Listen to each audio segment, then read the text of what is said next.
Assalamualaikum dan salam Malaysia Madani. Iris Wanita kembali bersiaran pada minggu ini. Minggu lepas kita tak bersiaran. Bukan bermakna kita hilang, tapi kita tetap setia bersama dengan anda. Betul. Hilang kita minggu lepas itu menemukan jalan pulang pada minggu ini bersama dengan para penonton yang kita kasihi dalam Iris Wanita Dinamik Karisma Inspirasi. Saya Hani Hamid. Saya Zek Kirana. Ya, dan pada awal ni cara kita dah menyebut tentang kehilangan. Ada kaitan dengan apa yang kita kongsikan pada hari ini. Mana bila kita cakap pasal hilang, hilang berjumpa tak mengapa. Hilang tidak kembali, apatah lagi tidak bertanda. Sakitnya itu di sini dan di sini. Betul, Hani. Dan sebut tentang hilang juga, ini antara benda yang dekat dengan saya lah. Sebab saya pernah kehilangan arwah ayah yang tercinta yang mana kita rasa tak sempat lagi aku nak balas jasa ayah. Betul. Tapi ayah dah tak ada meninggalkan kita di dunia ini.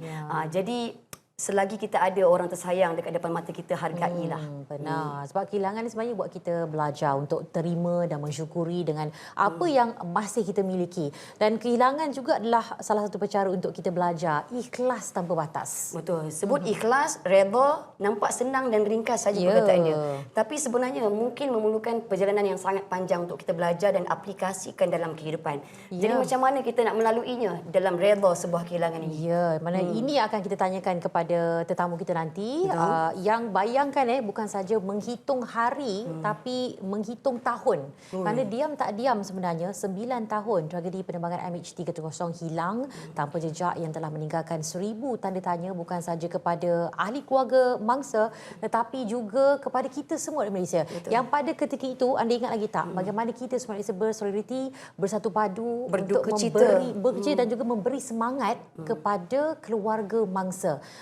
Jadi dalam masa yang sama juga selain pada tanda sokongan dan apakah perkara lagi yang akan dikongsi bersama dengan tetamu kita nanti untuk bangkit daripada tak salah sebenarnya untuk kita bersedih dan jatuh pada kita, tapi kita harus bangkit dengan cara yang bagaimana kita akan belajar dengan tamu. Dan wanita inilah yang akan memberikan inspirasi kepada Iris Wanita pada minggu ini, yang mana dugaannya pasti lebih hebat disebabkan terpaksa membesarkan 2 orang cahaya mata seorang diri sahaja. Jadi inilah topik kita pada hari ini, redha sebuah kehilangan. Ya, jadi sebelum kita bawakan bicara lebih lanjut, jom kita saksikan klip ini terlebih dahulu. Pesawat Malaysia Airlines yang dilapor hilang.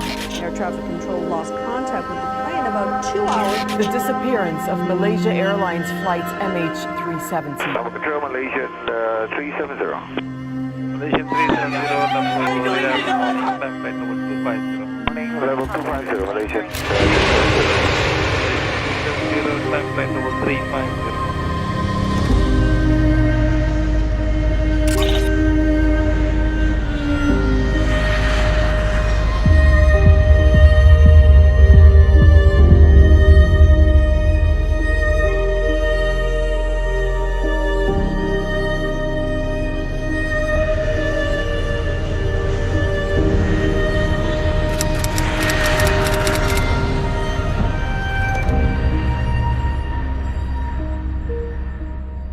Dan pastinya tiada ucapan ataupun rasa simpati yang mampu untuk mengubati ataupun memadam kesedihan serta kesengsaraan dari keluarga 239 penumpang dan juga anak kapal MH370 yang kehilangan orang tersayang. Masih lagi meninggalkan tanda tanya dan tiada jawapan. Jadi kepada mungkin ada penonton yang ingin berkongsi, menitipkan kata-kata ataupun ucapan, kata-kata semangat, boleh saja pergi ke ruangan komen di laman-laman sosial Iris Wanita, Facebook, Instagram ataupun TikTok, atau boleh emailkan saja ke iris.wanita@gmail.com. Ya, baik. Jadi seperti mana kita war-warkan tadi, kita bersama dengan seorang wanita yang berikan sebagai contoh inspirasi kepada semua bagaimana sebenarnya sebuah kehilangan itu menjadi kekuatan juga kepada kebangkitan semula. Kebangkitan semula. Jadi kita perkenalkan bersama kita Puan Intan Maizurah Ottoman, isteri kepada kru pesawat MH370. Assalamualaikum. Waalaikumsalam. Apa khabar? Terima kasih. Khabar baik. Alhamdulillah. Thank you so much for having me today. Terima kasih banyak. Tadi sempat sebenarnya sebelum kita bersiaran kita dapat berkongsi rasa, cerita. Hati ke hati. Saya rasa kita banyak dapat inspirasi daripada di sebalik tabir. Betul. Dan hari ini kita nak berkongsi dengan anda semua sebab kita tahu tentang bila kita berbicara tentang soal kehilangan ini bukan satu perkara yang mudah untuk kita cakap hari-hari sebenarnya. Bagaimana hari-hari yang dilalui Puan Intan juga anak-anak selepas 9 tahun tu dan sekarang ni diam tak diam Sekejap masa berlalu, Puan. Ya, alhamdulillah.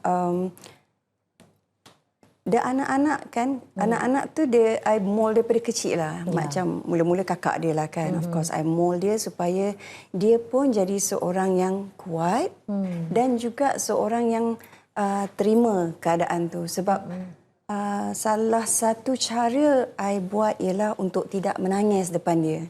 Itu satulah. Okey. Sebab I pernah jugalah eksperimen kan dengan dia. Apa jadi kalau I nangis depan dia? I pernah buat. Dia akan nangis. Dia akan lemah. So on top of that, sedikit I buat sedikit sacrifice lah untuk tidak menangis depan dia supaya dia rasa keindahan tu, supaya dia tak rasa macam perlu bersedih setiap masa. So itulah yang I mold diorang daripada kecil sampailah hari ni. Okey, acuan yang dibentuk tu sebenarnya hasil daripada kekuatan dalaman daripada puan sendiri. Mana sebenarnya puan dapat kekuatan itu dalam Saya satu masa? rasa ibu kena portray contoh yang baik je depan anak-anak supaya diorang dapat cope benda yang baik je. Tapi apa yang kita lalui sebenarnya tak seindah yang disangka kan. Tapi itulah pengorbanannya kan supaya itulah I buatlah eksperimen tu along the way dah 9 tahun ni pun kan. Mula-mula dengan kakak, lepas tu eventually adik pun dah besar kan.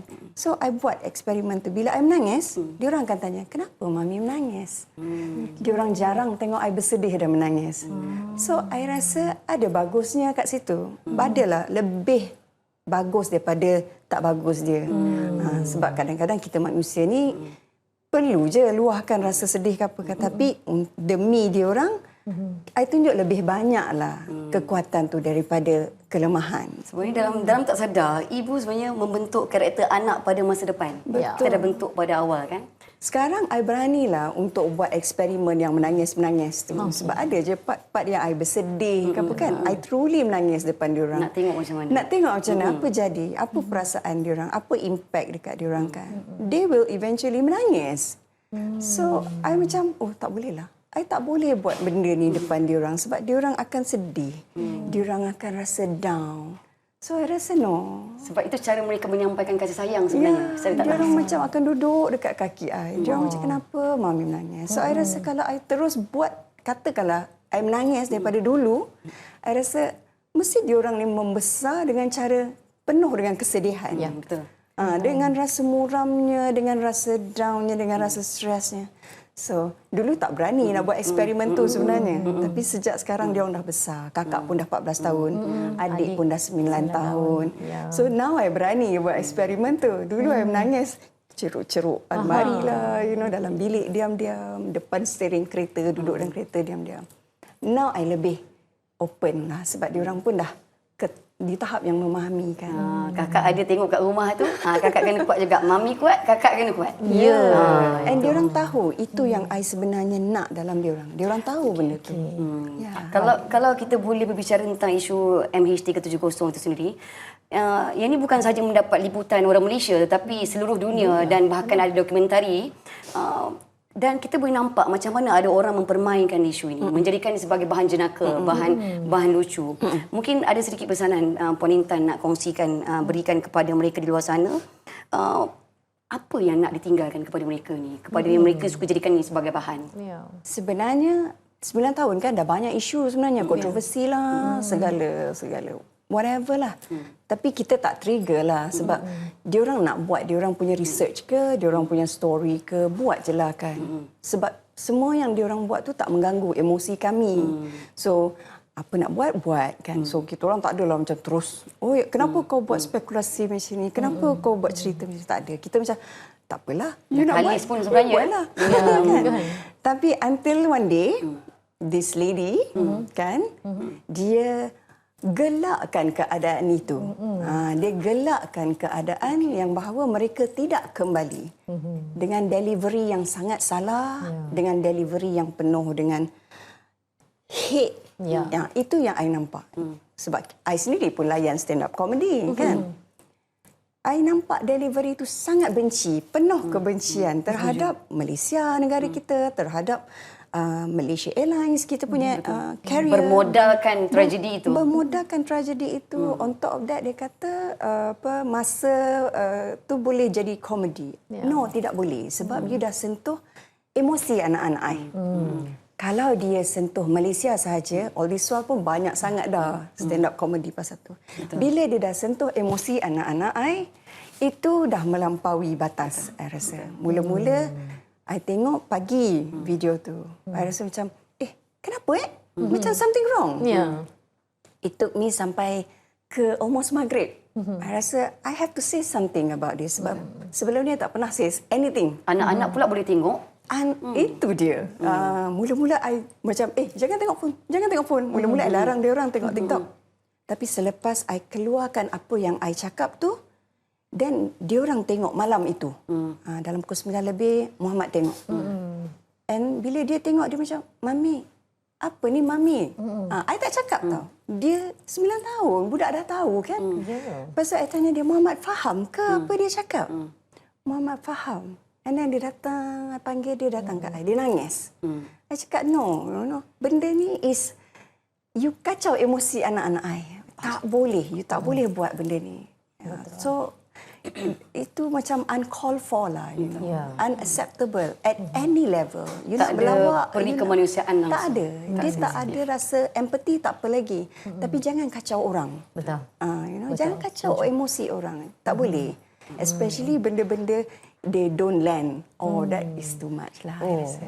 Memang dia mendatangkan konotasi yang lebih banyak negatif berbanding yang positif sebenarnya. Betul. Jadi janganlah kita memperlekehkan dan mempersendakan. Mesti bagi situasi kehilangan, dan apatah lagi kalau kita mengenal tadi your son, anak yang memang tak pernah bertemu langsung dan tahu daripada kisah-kisah yang ada. Okey, kita nak bawa lagi bagaimana mana puan selepas ni bangkit dengan cara yang tersendiri. Adakah meluahkan itu lebih baik, simpan itu lebih baik, apakah coraknya selepas itu selama 9 tahun ini, akan kita kongsikan selepas ini dalam Iris Wanita. Terus setia bersama kami.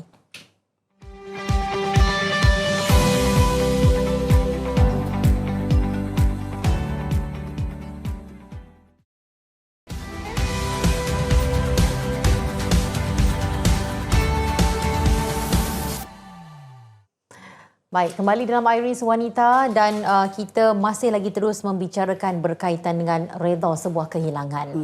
Dan pastinya apa yang tadi dikongsikan oleh Puan Intan banyak yang dapat kita sikit-sikit tahu dan pelajari isi hati bagi mereka yang kehilangan, apatah lagi yang tidak bertanda. Dan Puan Intan, kalau kita boleh kongsikan, sebab kita bila kita berada dalam kehilangan, kita akan cuba untuk teruskan kehidupan. Istilahnya kita move on. Tetapi di sebalik itu kita juga ada harapan yang sangat tinggi. Jadi berada di satu garis yang sangat halus antara ke depan ataupun ke belakang.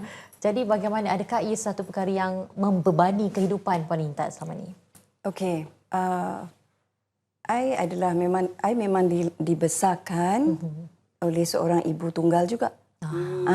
Sampai umur I 16 tahun, my parents separated. So sejak itu kita memang independen tau. I dibesarkan independently, dah start bekerja. So kita bila dah independen ni, dia punya pembawaan diri tu lain. So bila I dah start flying semua kan, kita dah see the world, see people kahwin apa semua tu. Lepas tu apa yang kita buat dalam kehidupan kita, I berpandukan kepada mak I juga. Macam mak I, dia tak ada masa untuk waste. Dia terus jalan ke depan. Itu apa yang I nampak. So, daripada apa yang berlaku dengan I pun kena buat benda yang sama. I have no time to waste. You know. Kejadian berlaku. Yes, berlaku. Okey, sekarang ni, apa nak kena buat? What is next? Lepas masa tu mengandung. Next is melahirkan anak. Okey, fokus melahirkan anak. Kan? Lepas tu melahirkan anak, lepas tu apa? Besarkan anak. Okey, besarkan anak. Kita fokus satu. I tak ambil banyak lah pada masa itu. Dia macam tak boleh nak fokus banyak sangat benda. So, I fokus satu. At the same time kan, dengan dapat support daripada keluarga, kawan-kawan, lepas tu kawan-kawan social media, seluruh dunia sebenarnya yang hantar messages apa semua kan. itu in a way membuatkan I terus jalan ke depan. Tapi I manusia biasa juga. Mestilah I menangis, I bersedih, rindu. Kadang-kadang tengok dekat bawah tu kok lah suami balik ke, tekan dingdong ke. Ada je Ada je Harap dia ada benda-benda perasaan tu, Of course lah. Pada masa tu kan. Sebab kita bilik rumah kan kat atas kan. So kok lah kalau rain balik tekan dingdong kan. Ada, benda tu ada Kadang-kadang tengok kapal terbang dekat atas kok lah yang ni. Ada tau, sebab I manusia biasa. Tapi I don't let that jadikan I punya sebagai I punya beban ataupun untuk I berhenti di situ. Okay lah, berangan-berangan sekejap. Okay dah, move on. Lepas tu terus ke depan. Terus besarkan anak. Lepas tu anak sekolah. Anak itu, kebanyakan semua anak lah, you know. Ya. Pernah bermimpi tentang suami tak? Sudah tentu. Banyak. Sudah tentu. Sudah tentu. Sebab I rasa bersyukur dapat mimpi. Sebab I rasa Allah faham kan. Perasaan Allah tahu, kita rindu. Allah datangkan dia dalam mimpi. pun jadilah. Kan? Sebab setakat tengok gambar, tengok video, dia lain. Sebab itu kenangan dah. Itu kenangan Itu kan? ada, pun itu ada. Tapi bila Allah datangkan dalam mimpi, kita dapat peluk dia, rasa Benda baharu. different. That's different. Benar. Dia satu rezeki juga bagi Puan sendiri. Maknanya hidup tu memang dari awal dah biasa untuk berdikari. Jadi membantu sedikit sebanyak. Tadi kita dalam masa yang sama kita faham juga dalam kalangan wanita ada juga yang memang bergantung sepenuhnya kepada orang lain untuk berbuat apa saja. Itu betul. Daripada latar belakang yang berbeza ini, bagaimana Puan boleh kaitkan dari segi aspek kumpulan sokongan, daripada sistem sokongan yang ada sekeliling mereka yang sememangnya memainkan peranan untuk seseorang yang kehilangan itu untuk reda lebih cepat. Okay. I think life is about choice tau. Ya. Make the right choice. Lepas tu, you ada pilihan untuk berada dalam lingkungan sama ada lingkungan yang bagus ataupun lingkungan yang tak sangat membantu. Macam katakanlah diri I sendiri, I choose to be among people yang boleh bagi I sokongan, boleh lift me up macam tu. For those people yang I rasa perlukan sokongan-sokongan ni keluar ataupun kalau tak boleh keluar berada di situ dengan apa teknologi, dengan apa keupayaan yang ada, cuba cari surrounding yang boleh membantu. Kadang-kadang orang tak ada keluarga kan, tapi ada kawan. Kadang-kadang dia bukan kawan kerja, kawan siapa-siapa sahaja pun, tak kisahlah sama ada binatang pun boleh, animals pun boleh. Tapi it's about choice, is choice yang you nak jadi lebih baik. Like myself, I choose to be in that circle. And I sangat-sangat bersyukurlah my circle dari dulu sampai hari ini sangat-sangat membantu. Walaupun orang asing yang tak pernah dikenali ya. Sudah tentu. Kadang-kadang kan you baca messages daripada orang yang you tak kenali, kawan kita. I panggil follower di Instagram, di mana-mana tu kawan. Walaupun tak pernah jumpa, tak pernah bercakap, tapi baca message dia orang tu, dah rasa macam Allahu Akbar, I change something in their life, you know. Sangat bermakna. Kadang-kadang dia orang tak tahu pun kebenaran tentang diri kita, tapi daripada apa yang kita portray, in a way dapat memberi semangat kat dia orang. So sama juga, kita pun kena pergi cari semangat tu. Dan it's about kita punya option, pilihan kita. Kita pilih untuk ke depan. Dan pergi ke depan. Kalau kita sebut tentang redha akan kehilangan ni, kita tengok setiap wanita cara mereka redha itu berbeza.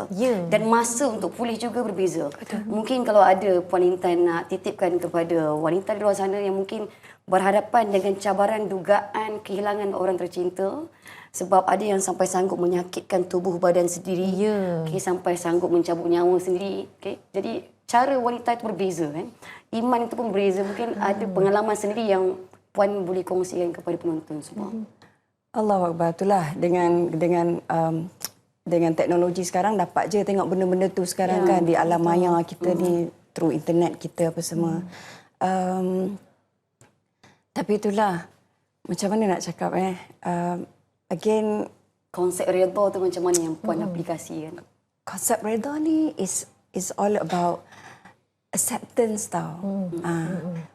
Dia level masing-masing dengan kekuatan diri masing-masing sebenarnya. Setengah orang boleh move on dengan cepat. Setengah orang ambil masa setahun, setengah orang setengah tahun, setengah orang.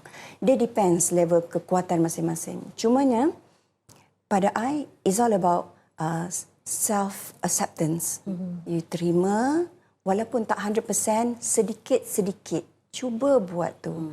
Lepas tu, benda ni semua belajar tau. Ada tempoh, kita ada... dalam masa sebulan ni, cuba you belajar untuk terima 10%. Ya. Bulan depan, you cubalah belajar 15%. Belajar untuk menerima. Dia macam peace of mind tau bila you dah dapat terima. Lepas tu kan, eventually benda tu let go je. Benda tu, keredaan tu datang sendiri sebenarnya. Satu perkara yang saya nampak sebenarnya, penerimaan Puan Intan terhadap pemergian ini disebabkan kita percaya semua perkara di atas dunia inilah pinjaman Allah. Itu yang menjadikan kita redha. Dan ada hikmah di sebalik apa yang semua berlaku. Sangat banyak. You akan nampak hikmah tu bukan segedebok lah macam kita cakap tadi. Bukan datang ambillah hikmah, tak ada.